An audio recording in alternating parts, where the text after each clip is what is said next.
দেখছেন তো না? দেখছেন তো এখানে যে 4 বস্তা মাদক মদের বোতল পাওয়া গেছে।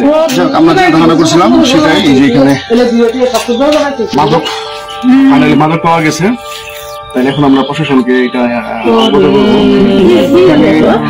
দেখছেন সরাসরি সংযুক্ত হয়েছি রাংটিয়া একটি পরিত্যক্ত বাড়িতে, যেখান থেকে চার বস্তা মদের সন্ধান পেয়েছে এলাকাবাসী। সেটার অভিযান কিন্তু আমরা দেখানোর চেষ্টা করি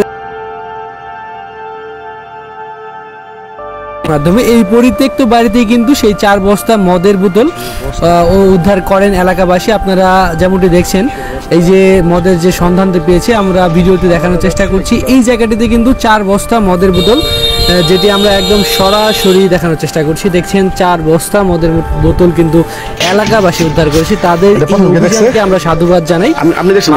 এবং জুয়া থেকে এলাকার সকল শ্রেণীর ছেলে মেয়েদেরকে দূরে রাখতে হলে আমাদের এইরকম স্থানীয়দের অভিযান অব্যাহত থাকুক।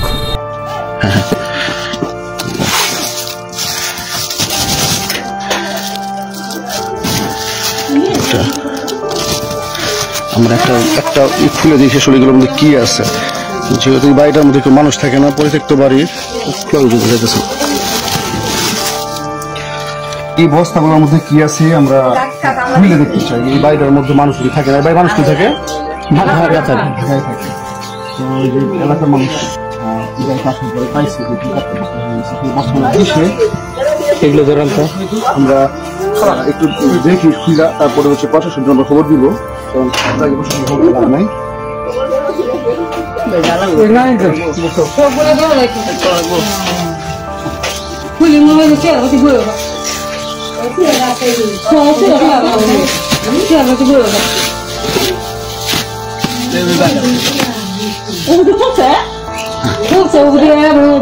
আমরা যে ধারণা করছিলাম সেটাই, এই যে এখানে মাদক ফাইনালি মাদক পাওয়া গেছে।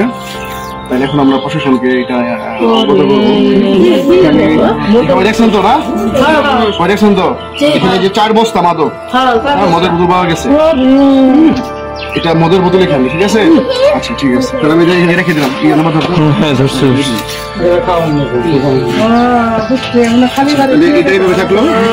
প্রশাসনকে আমাদের অবহিত করা দরকার।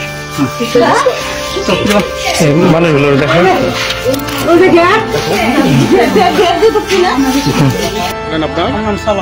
আচ্ছা, আপনি এখানে কিভাবে কি দেখলেন একটু বলেন তো? গাছ কাটতে সাপ কাটতেছে, কামড়া দিচ্ছি আমি, কামড়া দিতে সাপ কাটতে দেখা গেছে।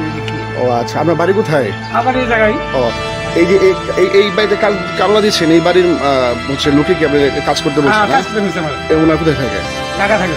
ঢাকা থাকে না? তারপরে আপনি এখানে আচ্ছা ঠিক আছে, ধন্যবাদ। আমার বোন দেখা থাকে কামরানি বলছে, কামরানি নিয়ে জঙ্গল সাপ করতেছে করতে ওই জায়গায় বেড়ার দেখাই দিতে বলে এই জায়গায় সাপ করে দেন ওটা গেছি যাই দিশা ব্যবস্থা করে গেছে দেখি আমি ধরাই পড়ানো মানুষ খবর দিচ্ছি। হ্যাঁ আমি সাংবাদিক খবর দিচ্ছি। আচ্ছা ঠিক আছে।